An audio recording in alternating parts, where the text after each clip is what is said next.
jóvenes y señoritas, espero que se encuentren todos muy bien. Entonces comenzamos con nuestra primera clase para poder hablar sobre lo que es la computadora. ¿Qué tocaremos en este tema? Veremos cuáles son los antecedentes de las computadoras, cómo la generación de computadoras ha ido pasando por su línea del tiempo a través de todos estos años que ya han pasado. Veremos un poco de la arquitectura de una computadora, lo más importante, cómo debemos posicionarnos de forma adecuada al momento de trabajar con esta, y por supuesto se hablará sobre el funcionamiento que tiene esta misma. Pues bien, entonces comencemos a hablar sobre los antecedentes de la computadora. Como todos sabemos, uno de los principales fines de la humanidad es lograr desarrollar máquinas que agilicen, que automaticen, que permitan el desarrollo de cálculos y el procesamiento de información de formas mucho más rápidas y mucho más eficaces. Es por eso que se tiene como primeros datos este mecanismo de anticitera que lo ven acá en la imagen. Este mecanismo ha sido uno de los primeros dispositivos analógicos que ha sido descubierto. Y miren, ¿cuándo ha sido inventado? 150 años antes de Cristo. Entonces, acá tenemos una recreación del mismo dispositivo que se tiene en un museo. Y por acá al lado, más a la izquierda, pueden ver ustedes cómo este dispositivo funcionaba en su forma original. Este dispositivo, ¿qué es lo que permitía? Permitía realizar cálculos de los eclipses, permitía realizar cálculos de las posiciones astronómicas para determinados intervalos. Entonces este ya ha sido uno de los primeros dispositivos de computación analógica que el hombre ha inventado en su momento. Era un dispositivo que manejaba información. Básicamente sí, no podía almacenar esa información, pero por lo menos podía precisar algunos cálculos que eran requeridos en su momento. Posteriormente, ya se ha tenido con el avance un poco más del tiempo. En este caso, la historia indica que los egipcios han inventado un artefacto que consistía justamente en este dispositivo que ven ustedes acá, que lo deben conocer todos, ¿no? Es un abaco. Normalmente lo conocemos con el nombre de abaco chino, pero la historia nos indica que ha sido inventado por los egipcios. Un artefacto que tiene unas varas, donde cada una de las varas tiene unas pequeñas ruedas o unas pequeñas bolas, las cuales forman el abaco que conocemos hoy en día. Y cada una de estas esferas, cada una de estas bolitas que tiene acá, bueno, pues permite realizar un cálculo diferente de acuerdo de cómo se lo esté utilizando. También, pasado mucho tiempo después, se habla de una computadora que también todavía es una máquina digital, una máquina analógica, que ha sido conocido con el nombre de Pascalina. En este caso se dedica esta Pascalina a un matemático, y justamente el nombre del matemático es Blaise Pascal, quien ha desarrollado este artefacto. ¿Para qué? Para poder desarrollar diferentes operaciones, en este caso solamente de 8 dígitos. Y más adelante, otro gran matemático de la historia, conocido con el nombre de Charles Babbage, ha desarrollado esta máquina, la cual ha llamado una máquina diferencial, la cual permitía realizar el cálculo de diferentes operaciones diferenciales. Entonces, de esta forma ya se tiene algunos antecedentes de cómo las computadoras han entrado a la historia del ser humano. Y vean, no han entrado en el siglo pasado, han entrado hace cientos de años atrás. Máquinas que en su momento podían automatizar los cálculos, y estas máquinas permitían realizar cálculos mucho más eficaces, mucho más precisos. Por supuesto que hasta este momento estas computadoras, si las llamamos así, no podían almacenar información, solamente permitían realizar cálculos de forma mucho más rápida, cálculos mucho más precisos y con menos probabilidad de errores al momento de sacar los resultados. Entonces ya tenemos los primeros antecedentes de las primeras computadoras analógicas que ha conocido el hombre. Continuemos. Pues ahora bien, ya hemos hablado de las computadoras analógicas. Ahora demos el salto que todos conocemos, lo que hoy en día manejamos, las generaciones de las computadoras. ¿Y por qué se las conoce por qué empieza recién en el año de 1946 la primera generación? Justamente porque se ha dado un salto tecnológico. A partir de este año pues ya no se manejaban solamente computadoras analógicas. El concepto analógico había desaparecido, bueno, no desaparecido como tal, pero sí apareció otro concepto que permitía mejorar estos procesos que se tenían con las computadoras analógicas. Pues ahora comencemos a hablar de las computadoras digitales. Y justamente pasamos a hablar de la primera generación de computadoras, que muchos historiadores indican que ha comenzado en el año de 1946. Pero ¿qué ha sido? ¿Qué es lo que ha marcado justamente este desarrollo? Pues justamente lo primero ha sido este invento, el invento de una válvula al vacío. ¿Qué es una válvula al vacío? Acá tenemos una imagen de una válvula al vacío. Es como un foco. Si alguno de ustedes tiene todavía una radio que es bastante antigua de los años 50, 60 o televisores de esos tiempos, van a ver que por dentro sus componentes son como estos.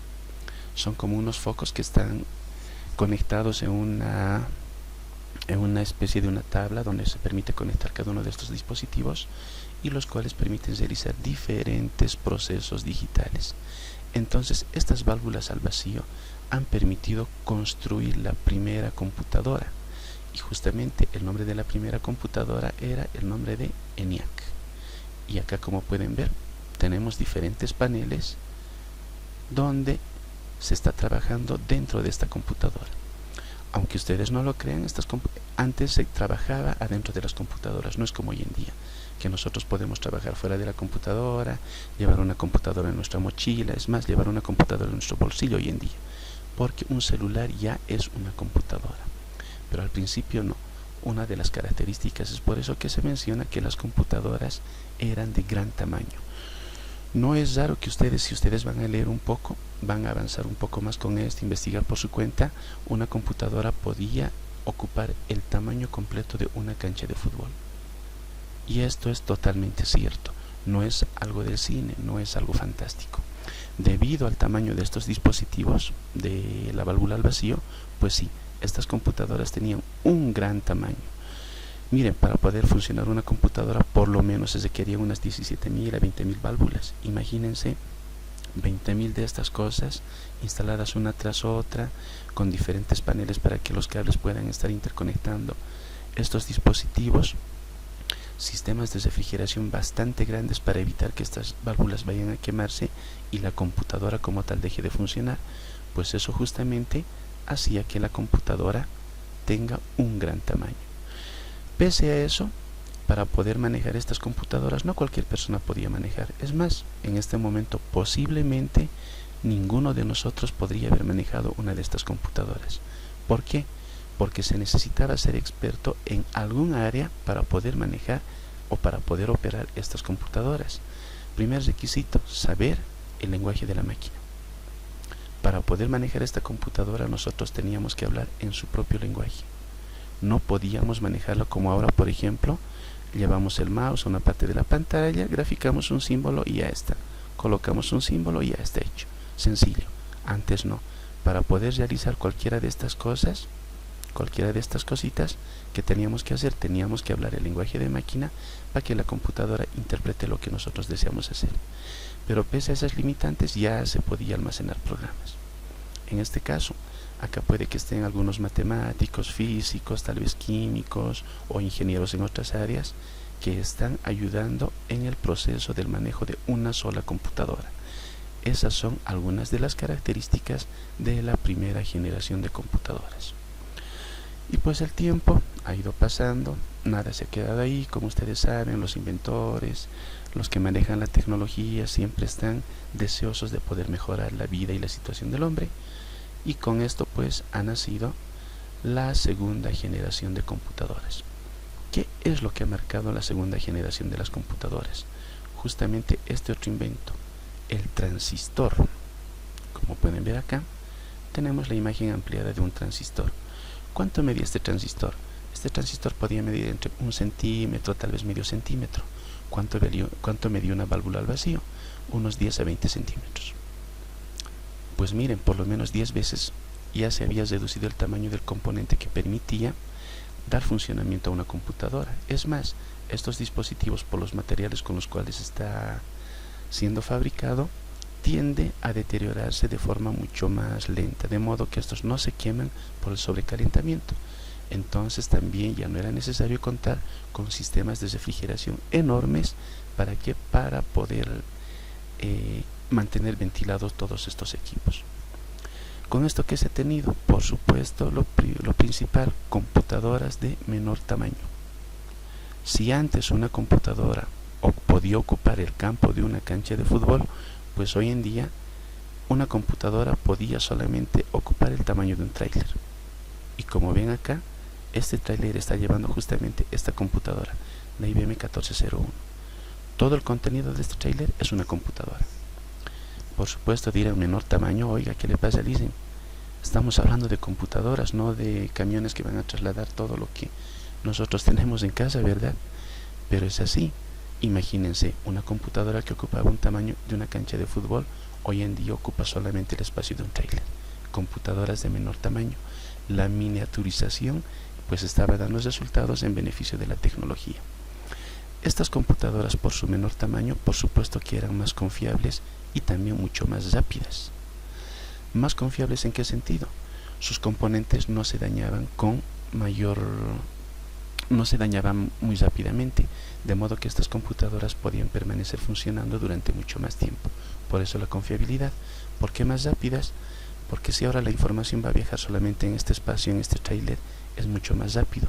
Se imaginan que viaje en todo un campo de fútbol, la información va a tardar mucho más en viajar de un punto a otro. Por eso que son computadoras mucho más rápidas.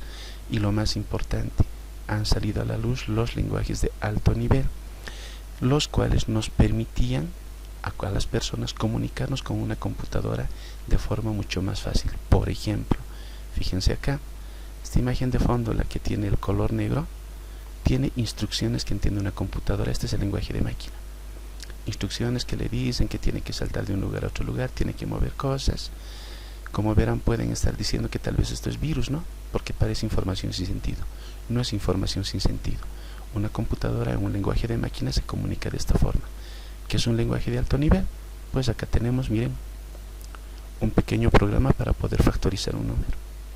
Y si ustedes lo ven, si conocen un poco de inglés, yo estoy seguro que pueden entender qué es lo que está ocurriendo acá. Si n es igual, entonces devolver y todo lo demás.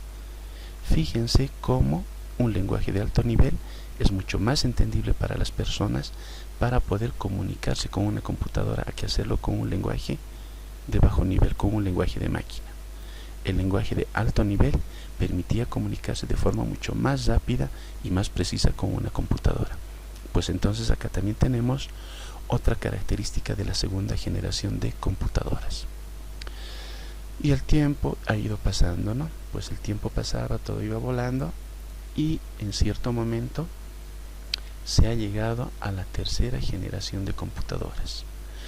¿Qué dicen los investigadores? Los investigadores, los que les gusta, se data la historia y demás, indican que esto ha comenzado más o menos en el año de 1964, la tercera generación de computadoras. ¿Qué es lo que ha marcado el salto de la segunda a la tercera generación de computadoras? Pues precisamente los circuitos integrados. Este ha sido el invento que ha permitido que las personas puedan hablar de una tercera generación de computadoras. Acá tenemos un circuito integrado, por supuesto, mucho más actual, no es de esos tiempos. Pero ¿qué tiene este circuito integrado? Es una placa, la placa de color verde. Ese circuito integra diferentes elementos. Pueden estar transistores, algunas válvulas al vacío y otros elementos más que permiten la comunicación de datos en una sola tarjeta. Es justamente esto entonces, este circuito integrado, que ha permitido que las computadoras pues todavía sean de menor tamaño. Fíjense acá, tenemos una computadora IBM que es una computadora de escritorio, más o menos como el escritorio de una oficina. Todavía grande para nosotros, por supuesto que sí, es bastante grande. Es más, no tiene lo que todos queremos, una pantalla para poder jugar, ¿no? Todos deben estar viendo eso. No, fíjense, no tiene una pantalla. Solamente tiene diferentes botones, unas rueditas y demás, y algunos paneles acá para poder sacar y colocar algo. Pero ya esta computadora, al ser mucho más pequeña, ya estaba al alcance de las empresas privadas y estatales.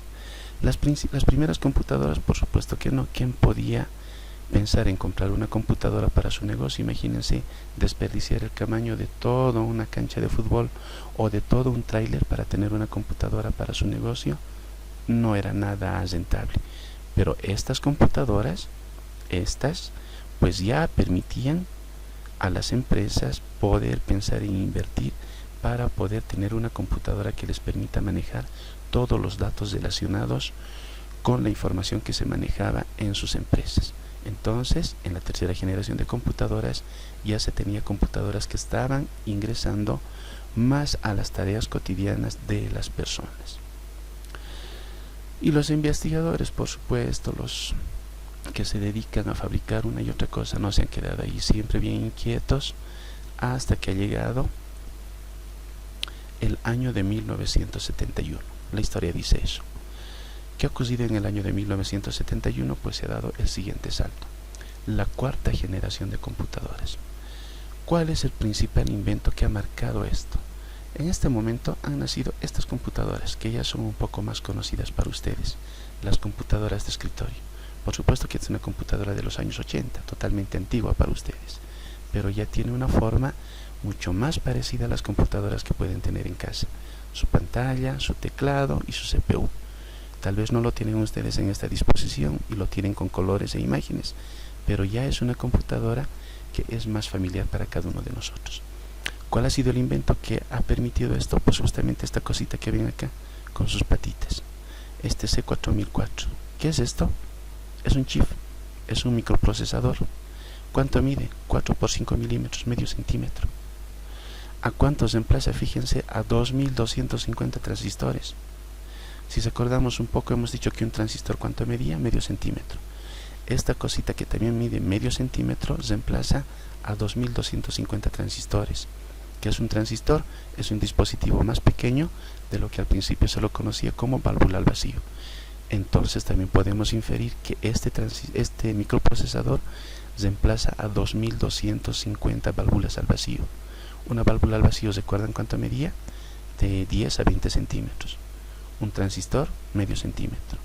Y ahora podemos tener nosotros en medio centímetro, en la punta de nuestro dedo, 2250 de esos primeros componentes. Es por eso que los procesos de una computadora son mucho más rápidos. Claro, en medio centímetro tenemos nosotros 2250 artefactos con los cuales ha nacido una computadora. Pues abren la punta del dedo y entran todos estos. Recuerdan que decíamos que para poder tener una computadora al principio se necesitaba el tamaño de un campo de fútbol, y más o menos se utilizaba unos 20.000 válvulas al vacío. Hoy en día podemos tener 2.000 válvulas al vacío en la punta de un dedo. Requerimos 10 de estos para que una computadora de las primeras funcione. Ya no necesitamos, por supuesto, el tamaño de un campo de fútbol. Por eso que la computadora hoy en día es mucho más pequeña, gracias a este microprocesador. Con esto han nacido, como les mencioné, las famosas PC, computadoras de escritorio. Han estado al alcance de las computadoras. Claro, ahora una persona ya podía pensar en la década de los 80 en tener una computadora para poder realizar algunas tareas dentro de su domicilio. Es por eso que muchos millonarios de hoy en su momento han comprado estas computadoras, han desarrollado algunos programas y a futuro, bueno, pues han empezado a trabajar en empresas bastante grandes de Estados Unidos, sobre todo dando pequeños servicios, por ejemplo manejando un Excel, haciendo una pequeña hoja electrónica que les permita realizar algunos cálculos de contabilidad, y eso lo han vendido, y los siguientes ricos del siguiente decenio. De esa forma, entonces, con las computadoras han estado más al alcance de las personas, y por supuesto que estas computadoras son mucho más pequeñas. Hoy en día ya se tienen microprocesadores, por ejemplo este Core i7, que es una versión de hace unos 5 o 7 años atrás, si no me equivoco. Esto se emplazaba a más de 10 millones de transistores. Imagínense, 10 millones. Por eso que las computadoras cada vez son más pequeñas y son mucho más rápidas. De esa forma, entonces, nosotros estamos acá viendo cómo las computadoras han ido han ido volviéndose cada vez mucho más pequeñas una tras otra, y es justamente que debido a la miniaturización lo que ha permitido que las computadoras sean mucho más pequeñas, y justamente acá tenemos una diapositiva que nos habla de esto. Miren, una Core i7 reemplazaba a esta cantidad de transistores. A ver, veamos este número. Tenemos acá 3, 6, 1170 millones de transistores la Core i7. Y como les digo, esta Core i7 es de hace unos 5 años atrás. Acá tenemos una Core i7 bastante reducida que entra en la punta de un dedo. 1170 millones de transistores o 1170 millones de válvulas al vacío que hoy en día pueden entrar en la punta de su dedo. Y es por eso que cada vez se tienen dispositivos mucho más pequeños que permiten que las comunicaciones entre uno y otro sea mucho más rápida y mucho más fiable. Esto gracias a la miniaturización de esos componentes. De esta forma entonces hemos dado un pequeño pantallazo a cómo está avanzando esto que se conoce con las generaciones de las computadoras. Pero acá hay algo bastante, a ver, ¿cómo les digo? ¿Cómo entenderlo? Los investigadores han hablado, primera generación de computadoras, válvula al vacío. Segunda generación de computadoras, a ver, acá les marco eso. Hemos dicho, primera generación de computadoras, válvula al vacío, un invento. Segunda generación de computadoras, un transistor. Tercera generación de computadoras, un circuito integrado. Cuarta generación de computadoras, ¿qué es lo que ha ocurrido? En la cuarta generación de computadoras hemos tenido, en la quinta generación de computadoras entonces lo que hemos tenido, la miniaturización, ¿verdad? Lo que hablamos hace un momento, que sí, cada vez hay computadoras mucho más pequeñas que nos permiten realizar trabajos de forma mucho más veloz, permiten almacenar cosas mucho más, imágenes, información de texto, archivos y demás, dispositivos de almacenamiento mucho más grandes. Pero ¿qué ocurre con la sexta generación? Muchos autores indican que ya se está viviendo la sexta generación. ¿Por qué? Porque hoy en día las aplicaciones de la informática están acaparando todas las áreas del conocimiento. Están ingresando al área de la medicina, al área de la física, al área de la matemática, la robótica y muchas cosas más. Pero otros indican no, todavía seguimos viviendo en una quinta generación de computadoras. ¿Por qué? Porque no se ha marcado, como en cada uno de estos casos, un cambio tecnológico que revolucione justamente el paso de una generación a otra. Antes que se tenía los equipos analógicos, no existía lo digital. Se ha inventado algo digital y ha nacido la primera generación de computadoras. Nuevamente les repito, la válvula al vacío. Seguidamente, ¿qué ha mejorado eso? El transistor, la segunda generación. A continuación, ¿qué se ha mejorado? Un circuito integrado, tercera generación. ¿Qué se ha mejorado? Un microprocesador, la cuarta generación.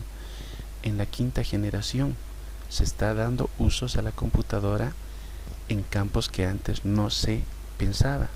Es por eso que esos autores indican que todavía seguimos en una quinta generación, que todavía no estamos en una sexta generación, y particularmente yo concuerdo con ellos. Todavía estamos en una quinta generación. ¿Cuándo se va a dar una sexta generación? Pues acá también ya se tienen investigaciones bastante avanzadas sobre este tema, y es justamente lo que se conoce con el nombre de computación biológica y computación cuántica. Como ustedes saben, todas las computadoras de hoy en día, desde la máquina que podemos utilizar en un café para revisar nuestro correo electrónico, para poder revisar nuestro Facebook o responder un mensaje de WhatsApp, ¿qué es lo que hacen? Son máquinas de los principios básicos de la computadora. Sí, son máquinas que funcionan con electricidad. Estas computadoras no han cambiado en el fondo, siguen teniendo la misma lógica. Si su celular no tiene electricidad, no sirve. Si su computadora no tiene electricidad, no sirve. Alguien me dirá, pero mi celular tiene batería. Claro, por supuesto, ahí está la electricidad. Tiene un dispositivo que almacena electricidad, pero si esa batería se acaba, deja de funcionar. Por tanto, las computadoras hoy en día, aunque sean muy pequeñas, siguen teniendo la misma base que al principio. Son computadoras que tienen un mismo principio básico de funcionamiento. Funcionan con electricidad y están basadas justamente en los algoritmos binarios. La computadora maneja el sistema binario. Esto vamos a hablar más adelante con más detalle, pero en este momento, básicamente, ¿qué es un sistema binario? Un 0 y un 1. ¿Cómo se interpreta esto con una computadora? Un 0 se interpreta como que no hay presencia de electricidad y un 1 se interpreta como que sí hay presencia de electricidad. Y la combinación de estos ceros y unos les permite a ustedes ver todo lo que se hace con una computadora, desde los colores que ven en la pantalla, una imagen, una animación al escribir una letra y demás. Simplemente es una combinación de presencia de electricidad y ausencia de electricidad. Así funcionan las computadoras actualmente. No han cambiado nada.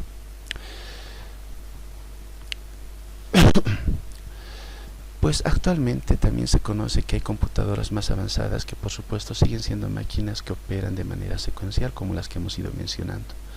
Solamente que se hace con estas computadoras, pues las operaciones que ejecutan estas operaciones elementales las dividen en diferentes tareas que se quieren ejecutar y se las conoce con el nombre de supercomputadoras. Pero solamente que son estas supercomputadoras, son varias computadoras que están trabajando todas al mismo tiempo de cierta manera.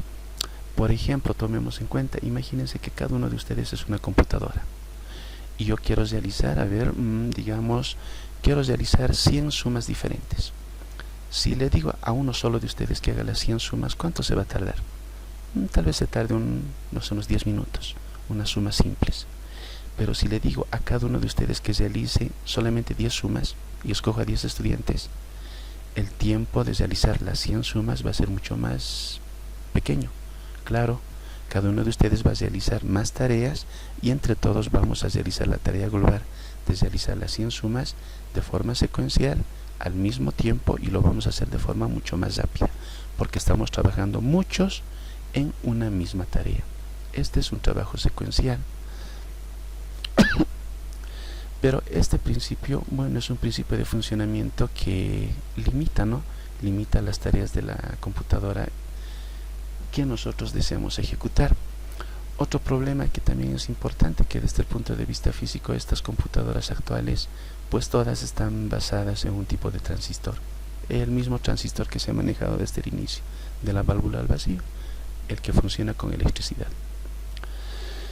En cuanto al progreso de las computadoras, pues esto se debe a la miniaturización, como lo hemos visto en la quinta generación de computadoras. Actualmente, gracias a la nanotecnología, pues se puede tener dispositivos bastante pequeños que el tamaño de cada uno de estos está debajo del micrón, y que es un micrón, es una milésima de milímetro. Como los dispositivos son más pequeños, bueno, pues por supuesto estas computadoras son mucho más rápidas. Pero nuevamente vemos acá el principal problema: siguen teniendo los mismos principios básicos de su funcionamiento. Pues acá entonces es muy importante señalar que se tiene dos áreas con las cuales ya se han estado trabajando hace mucho tiempo, y una de esas áreas, por ejemplo, es la computación cuántica. ¿Qué es la computación cuántica? A través del tiempo, el estudio de algunos fenómenos físicos, que en su momento por supuesto no estaban bien entendidos, ha dado lugar a estudiar una nueva teoría, la cual ha sido conocida con el nombre de la mecánica cuántica. Esta teoría, ¿qué es lo que hace? Describe y explica el funcionamiento del mundo microscópico, el hábitat de las moléculas, de los átomos, de los electrones. Gracias a esta no solo se ha conseguido explicar los fenómenos, sino que también, pues en muchos casos, ha sido posible entender que la realidad subatómica funciona de forma completamente contraintuitiva, prácticamente vale decir casi mágica, y que en el mundo microscópico pues tienen lugar sucesos que no ocurren en nuestro mundo, en el mundo que nosotros vemos, en este mundo macroscópico. Entre estas propiedades cuánticas que se han logrado descubrir está, por ejemplo, la superposición cuántica, que describe cómo una partícula puede estar en diferentes estados a la vez. Imagínense el entrelazamiento cuántico, que esto no es más que como dos partículas tan separadas como desee pueden estar correlacionadas de forma que al interactuar con la otra se entera. Imagínense cómo comparten estas partículas algunos elementos entre ellas, ¿no? Algunos estados. Y algo que es bastante importante, el teletransporte cuántico, que utiliza el entrelazamiento cuántico para enviar información de un lugar a otro del espacio sin necesidad de viajar a través de él. ¿Alguna vez han debido ver ustedes, por ejemplo, películas de ciencia ficción donde una persona está en una cabina y aparece mágicamente en otra cabina? Eso es el teletransporte. Pues con la mecánica cuántica, con la física cuántica, esto es posible. Se puede viajar entre dos lugares sin necesidad de tener algo físico que los conecte. No es como hoy en día, ¿no? Si yo quiero, por ejemplo, mandar, qué sé yo, digamos un correo electrónico desde mi celular acá hasta Estados Unidos, necesariamente tengo que tener una línea conectada a internet que transporte esos datos hasta Estados Unidos. El teletransporte cuántico no, simplemente acá yo presiono un clic e inmediatamente desaparece y aparece allá. Así de sencillo viajaría la información de acuerdo a estas reglas cuánticas que se tiene con la física cuántica. Entonces, por supuesto que las computadoras cuánticas por el momento todavía no son una realidad, ¿no? Todavía todo está en pleno estudio, pero hasta el momento se han dado pasos muy importantes, sí, con grandes científicos, tanto en el desarrollo de bits cuánticos, desarrollo de compuertas lógicas cuánticas y sobre todo el desarrollo de algoritmos cuánticos. Miren, es bastante importante acá mencionar a un investigador que es Peter Szor, que en los laboratorios de AT&T Bell en 1994, en la década de los 90, pero ha publicado un algoritmo de factorización que permitía trabajar en tiempo polinomial con computadoras cuánticas. Se ha estimado que con ese algoritmo factorizar un número de 1000 dígitos tomaría solamente media hora. Pero factorizar un número de 1000 dígitos con una computadora normal, con las computadoras más rápidas que tenemos hoy en día, tomaría 15.000 millones de años, imagínense. Imagínense cómo la computación cuántica permitiría realizar cálculos mucho más avanzados de forma mucho más rápida. Pero, aquí el pero, no quiere decir que eso solucionaría todo, ¿no? Por ejemplo, una multiplicación de dos números en una computadora cuántica demoraría más que realizarlo en una computadora normal. Entonces, la gran ventaja de la computación cuántica no es realizar cualquier tarea a velocidades mucho más rápidas, sino la computación cuántica resuelve los problemas paralelizables, es decir, los problemas en los que se puede ejecutar diferentes cálculos simultáneamente para buscar su solución. Este tipo de problemas sí son tratables con la computación cuántica, mientras que la computación común y corriente, la computación normal que nosotros conocemos, nos va a seguir sirviendo para las tareas sencillas que hoy en día pues todavía las seguimos manejando. Entonces, de esa forma nosotros tenemos una de las áreas que en su momento, cuando ya esté lista, cuando ya tenga todas sus reglas bastante definidas, cuando ésta ya esté disponible para poder desarrollar computadoras cuánticas, pues podríamos estar hablando de una sexta generación de computadoras. Como verán, las computadoras cuánticas ya tienen otra perspectiva en cuanto al manejo de la información con una computadora que tradicionalmente conocemos. Tienen otra lógica estas computadoras, tienen otra manera de funcionar. Ya va a ser otro salto tecnológico, otra revolución tecnológica, si las computadoras cuánticas salen a la luz con todos sus estados totalmente establecidos para que éstas puedan estar funcionando.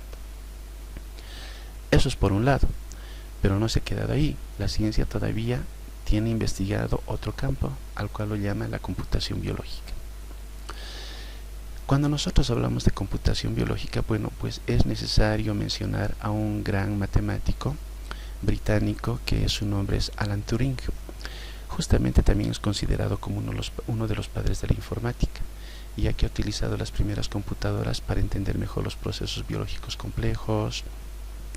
Además, se ha dado cuenta de que esa alianza entre computadora y comprender estos procesos podría resultar útil desde dos frentes diferentes. Por una parte, este investigador, ha decidido desarrollar modelos matemáticos, por ejemplo, de la morfogénesis, que a grandes rasgos es un proceso biológico que explica cómo un organismo adquiere una forma determinada. Tiene bastantes algoritmos que explican justamente los procesos de la morfogénesis. Por otra parte, también sus investigaciones, ¿qué es lo que ha hecho? Ha dado las bases para la inteligencia artificial, que hoy en día es una disciplina bastante utilizada en las tareas cotidianas que se tiene, sobre todo en el análisis de los datos. Es más, cuando ustedes entran a una página y compran, y cuando vuelven a entrar a esta página, la página ya les va a dar sugerencias de qué quisieran comprar. Pues eso es inteligencia artificial. Están manejando ahí grandes sistemas expertos que, en base a lo que ustedes han ido seleccionando cada vez que visitan tal página, pues ya la computadora, el programa, ese sistema les está sugiriendo qué es lo que ustedes podrían requerir en su siguiente visita. Este tipo de sistemas, ¿qué hacen? Pretenden imitar las capacidades cognitivas de su mente. Y por supuesto, sin pretenderlo, no, este investigador Turing ha sentado los cimientos de las disciplinas que hoy tienen un potencial enorme: la biología computacional y la computación biológica. Cuando hablamos de biología computacional, nos referimos a una ciencia que recurre a herramientas informáticas para ayudar a entender mejor los sistemas biológicos. En otras palabras, es la aplicación de la matemática, estadística y la informática para resolver problemas basados en la biología y el almacenamiento. Es por eso que hoy en día se habla del Big Data, de grandes cantidades de datos que son generados, por ejemplo, por experimentos de las ciencias de la vida, datos clínicos. Un ejemplo claro de los últimos decenios, que es lo que ha ocurrido cuando se quería descifrar se me dio el nombre, cuando se quería desarrollar el mapa del ADN, y para esto se ha requerido muchos años. Bueno, pues eso es un ejemplo del Big Data. Big Data aplicado aquí a procesos de la biología, y cuando ha sido totalmente descifrado, bueno, se tiene mucha más información en cuanto a cómo tratar ciertas enfermedades y explicar ciertos tipos de comportamiento de una persona, ¿verdad? Entonces, decimos que varios análisis biológicos dan como resultado cantidades exponenciales de datos, como es ejemplo del desarrollo del mapa del ADN. Y por supuesto que se hace muy difícil analizarlos utilizando algún medio manual. Es por eso que aquí ingresa la informática con la estadística y algunos modelos matemáticos que nos permiten ayudar a analizar todos estos resultados, haciendo simulaciones en las computadoras capaces de producir algún determinado fenómeno que nosotros estamos investigando. Pues estos avances tecnológicos han abierto la puerta a un mundo de innovación en el campo de la atención médica, donde la biología computacional pues está tomando cada vez mucho más fuerza. Otra disciplina es la genética computacional, donde se estudia la homología y el mecanismo biológico interno mediante la secuenciación del genoma humano. Y es justamente este proyecto es un ejemplo de la genética computacional. Y en cuanto al alcance de la biología computacional, ¿qué es lo que nosotros podemos mencionar? Pues que hay campos en los que esta disciplina va a tener a futuro significados muy grandes, como por ejemplo la neurociencia computacional, que está ocupada del funcionamiento del cerebro, analizando la capacidad de procesar la información que tienen las estructuras que conforman el sistema nervioso. Por otra parte, también tenemos la biología computacional, que se encarga de estudiar el vínculo que existe entre la información genética que posee un organismo concreto y la manera en que le afectan un determinado tipo de enfermedades. La anatomía computacional, que es bastante importante, miren el estudio de toda forma que adquieren todos los seres vivos, analizando todas las escalas de su morfología. Y por supuesto la genética computacional, que estudia el material genético de un organismo o una especie en su conjunto. De esta forma entonces es que la biología computacional ha estado desarrollando a través de todo el tiempo estas áreas que acabamos de mencionar. Y también se tiene otra parte que ahora se habla de la computación biológica. ¿Qué es la computación biológica? Es una rama de la informática que estudia cómo utilizar elementos de la naturaleza biológica para procesar y almacenar la información. Entonces, esta disciplina se divide en dos ramas diferentes que tienen aplicaciones en campos distintos de la informática. Una de ellas es la que está aplicada al hardware, a elaborar, a diseñar, a crear ordenadores biológicos. Se dice que no se puede hablar de computación biológica sin hablar de ordenadores biológicos. Por supuesto que todavía queda mucho trabajo para hacer para que estos ordenadores biológicos salgan de los laboratorios. Es igual que la computación cuántica, se tienen las teorías, se tienen las reglas, pero todavía no todo está establecido. Todo todavía se encuentra en pleno desarrollo. Pues con la computación biológica, con los computadores biológicos, ocurre lo mismo. Estos ordenadores biológicos, cuando salgan, pues van a marcar la diferencia, porque van a resolver problemas muy concretos que actualmente para las computadoras que tenemos, las computadoras convencionales, es muy difícil abordar todavía estos problemas. Pues estos ordenadores biológicos, la principal característica que tienen, que van a estar hechos de células vivas, no van a llevar cableado eléctrico, sino que estos ordenadores van a llevar entradas químicas y otras moléculas derivadas biológicamente, por ejemplo del ADN, los cuales se pueden utilizar para realizar cálculos computacionales, almacenar información y demás.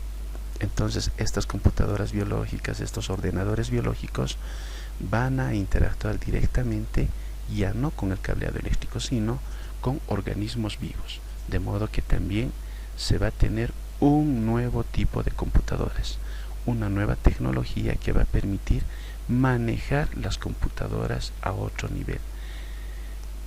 Y entonces nosotros decimos que si la computación biológica sale a la luz o la computación cuántica sale a la luz, pues entonces sí estuviésemos hablando de una sexta generación de computadoras, ya que, como ustedes saben, estamos en un momento de transformación digital en que distintas tecnologías emergentes como es la inteligencia artificial, los drones, el internet de las cosas, la realidad virtual, hoy en día ya estamos hablando de tener la tecnología 5G, impresoras 3D que ya la tenemos a disposición, robots, vehículos que se conducen por sí solos, pues cada vez presenta en múltiples sectores, que es lo que presenta diferentes problemas a la hora de manejar toda la información que estos dispositivos requieren para tener un funcionamiento bastante perfecto con la menor cantidad de errores posibles. Entonces, algunas de estas tecnologías, cuando salgan a la luz, pues nos van a permitir optimizar todos estos procesos que acabo de mencionarles. Y acá, para que se den una idea, la imagen que está en este lado izquierdo es un esquema de una computadora basada en el ADN. Así debería ser una computadora. Y por supuesto acá, si ustedes ven con más detalle este artículo que ha sido publicado, está explicando de forma bastante detallada de cómo podría funcionar esta computadora en una molécula de ADN. Y por este otro lado tenemos a personal de Google que indican que ya han logrado desarrollar la primera computadora cuántica y acá están armando algunos de los sectores de esta computadora, con la cual ellos indican que van a dar un gran salto tecnológico en cuanto al manejo de la información. Fíjense que estas dos áreas están a un paso de salir a la luz. Estamos a un paso de ingresar a la sexta generación de computadoras. Todavía no podemos precisar un año, pero por lo menos ya estamos a un paso de dar este salto, este nuevo salto evolucionario en cuanto a la vida de las computadoras.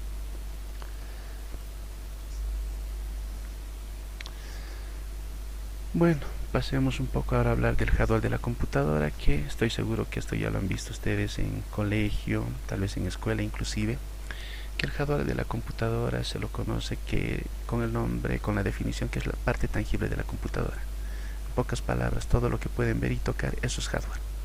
Un monitor, un teclado, un ratón, su CPU, su impresora, su disco duro, la tarjeta de memoria, todo eso es hardware de la computadora.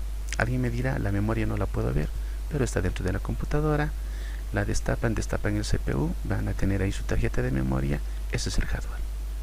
No lo que almacena la memoria, porque eso sí es otra cosa, pero sí esa tarjetita que nosotros podemos sacar, verla, tocarla, agarrarla, sentir su peso, forma y demás, eso es el hardware de la computadora. El disco duro lo mismo, desarmamos la computadora y tenemos un pequeño disco, y ahí tenemos hardware de la computadora. ¿Y qué más tenemos? ¿Qué otro elemento tenemos acá? Pues el software de la computadora, que ese software es la parte lógica de la computadora, son todos los programas que permiten dar funcionamiento al hardware. Si hacemos una pequeña relación con una persona, el hardware de una persona serían sus brazos, dedos, uñas, piel, corazón, venas, cerebro y todo lo que pueden ver físicamente en una persona. ¿Qué sería su software? Serían, por ejemplo, los sentimientos, las ideas que cada uno de ustedes se van van generando cada vez que desean realizar alguna tarea, algún trabajo. Eso es el software, lo que permite dar funcionamiento a todo su hardware. En la computadora, ¿qué tipo de software tenemos? El sistema operativo, que permite hacer funcionar una computadora. Tenemos un programa que nos permite escribir textos, tenemos un programa que nos permite hacer tablas, hacer gráficos, programas que nos permiten navegar en el internet. Todo eso es software, toda la parte lógica de la computadora, toda la parte que no podemos ver y no podemos tocar. Alguien dirá, pero no, yo abro mi página y ahí yo puedo ver cómo es mi navegador. No, no estás viendo el navegador, estás viendo una pantalla. Estás viendo una pantalla que tiene una serie de puntos, diferente combinación de colores que se asemejan a una imagen y la cual te está mostrando qué es lo que está ocurriendo internamente. Pero ese software, esa parte lógica de cómo está funcionando, no la estamos viendo en el fondo, porque en el fondo son instrucciones que está manejando la computadora. ¿Se acuerdan de la primera generación de computadoras? Pues sí, son ese tipo de instrucciones que están interactuando en la computadora para mostrarnos a nosotros, por ejemplo, esta imagen que ven ustedes en pantalla, así con unos colorcitos, un tipo de letra por acá, una computadora por acá, el escudo de la universidad por acá y demás. Pero inclusive esta línea que estoy haciendo no es una línea, sino la computadora la está traduciendo de lo que yo estoy haciendo acá con el mouse. Internamente la está procesando, están pasando cientos de miles de cosas para que a mí me muestre como una línea de color rojo. Pero internamente el lenguaje de máquina está traduciendo lo que yo estoy haciendo con mi mouse para que ustedes puedan ver cómo estoy trazando una línea de color rojo. Ese proceso interno no lo vemos, eso es el software, es lo que está pasando para que nosotros en esta pantalla veamos estos puntos que están entrelazados unos con otros y nos dan la apariencia, en este caso, de una línea roja. Así entonces funciona el software de la computadora. ¿Qué más tenemos acá? Algo que es bastante importante. Para esto en la siguiente clase vamos a hablar con más detalle ya la postura de referencia para el trabajo. Y para esto, bueno, ya van a ir revisando un poco más adelante todo lo referente a la ergonomía. Eso sí, para la siguiente clase lo van a revisar con más detalle. Vamos a tener una clase completa, pero ya es recomendable que ustedes vayan viendo qué es la ergonomía, de qué trata y todo lo demás. Sobre todo la ergonomía es relacionada con la salud, ¿no? Por ejemplo, ¿qué me dice acá la ergonomía? Yo debo tener un escritorio de esta forma para poder trabajar con una computadora y posicionarme ante ella de esta forma. Fíjense, no es cosa de sentarnos como normalmente nos sentamos. La ergonomía me recomienda a mí desde cómo tiene que ser mi silla, cómo tienen que estar, ver acá marcando, de cómo tiene que estar la silla, cómo tienen que estar los pies posicionados, qué artefactos tengo que tener para ayudar a la posición de mis pies. Miren, acá tenemos inclusive algo que permite dar un soporte a los brazos, en qué ángulo yo tengo que estar para poder mirar a la pantalla, cómo tiene que estar la disposición de las luces y demás del ambiente donde yo estoy manejando la computadora. Pues esta es una postura de referencia para el trabajo que está ayudada justamente de la ergonomía. Y la ergonomía justamente es algo que permite a las personas trabajar con una computadora durante un tiempo mucho más prolongado sin tener lesiones a futuro.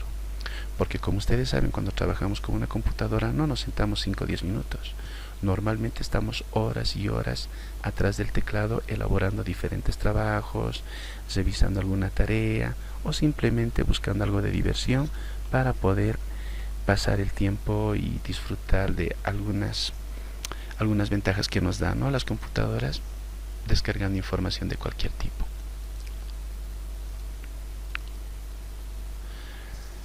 Y este es el funcionamiento básico de una computadora. Cuando hablamos de computadora nos referimos no solamente a la computadora que ustedes tienen en casa, la que tiene su teclado, su CPU y su monitor, o puede ser una impresora y demás. Una computadora, hemos dicho que puede ser cualquier dispositivo. Su celular es una computadora y tiene este funcionamiento. Por ejemplo, algo más médico. Veamos un equipo de resonancia magnética, es una computadora y tiene este mismo funcionamiento. Desde ese punto de vista, ¿cuál es el funcionamiento de una computadora? Una computadora siempre va a tener una entrada de datos. Esos datos van a ser procesados en una segunda etapa. Entonces, primer paso siempre entrada de datos. Puede ser a través del teclado, a través de un mouse, puede ser a través de un CD que van a colocar ustedes y ahí van a ingresar los datos a la computadora. Esos datos en una segunda etapa van a ser procesados internamente. El procesador, con los datos de la memoria, registros que va a tener y todo lo demás, los va a procesar. ¿Con qué fin? Les va a dar un resultado, y es justamente con lo que se conoce como una salida. Ese resultado se los puede mostrar en su monitor, en la pantalla de su celular, en la pantalla de su reloj, tal vez si alguien tiene algún reloj digital, o en una impresora. De esa forma entonces funciona una computadora. Lo mismo ocurre por ejemplo con ese equipo de resonancia magnética. Ustedes al paciente lo colocan en una camilla, lo conectan todos los artefactos específicos. ¿Para qué? Para que el equipo pueda detectar las señales de esa persona, todas las señales que ustedes quieren captar. Ahí tienen los datos de entrada. Siguiente paso, hacen funcionar el equipo. El equipo está procesando, está capturando esos datos de esta persona, y como resultado les está dando, por ejemplo, algunas imágenes del cerebro, las cuales ustedes deseaban para poder diagnosticar o atender a ese paciente, darle un tratamiento adecuado. Así funciona cualquier computadora. Hoy en día las computadoras no solamente son las que conocíamos antes, ¿no? Un teclado, un CPU y un ratón, no. Hoy en día las computadoras han adquirido otras formas, pero en el fondo su funcionamiento siempre va a ser el mismo mientras no se cambie de idea con las tecnologías que se está manejando. Mientras no saltemos a la sexta generación de computadoras, el funcionamiento de una computadora va a ser de esta forma: entrada de datos, proceso de esos datos, y va a tener una salida de datos. Así de sencillo funciona una computadora. No importa cuál sea esta computadora, siempre funciona de esta forma: entrada, proceso, salida. No hay otra forma de que pueda funcionar una computadora por el momento, de acuerdo a las características tecnológicas que hoy tenemos con las computadoras. Y bueno, mis estimados jóvenes, bueno, espero no haberlos abusido con esta charla. Estamos viendo la primera parte de nuestro avance. Ya hemos tocado dos temas acá. Estoy seguro que tal vez lo vayamos a desglosar en una o dos clases, pero esta sería la presentación, que está totalmente relacionada con el material que también les estoy facilitando en la misma clase del Classroom. Espero que todos descansen muy bien y nos vemos en las clases. Hasta luego.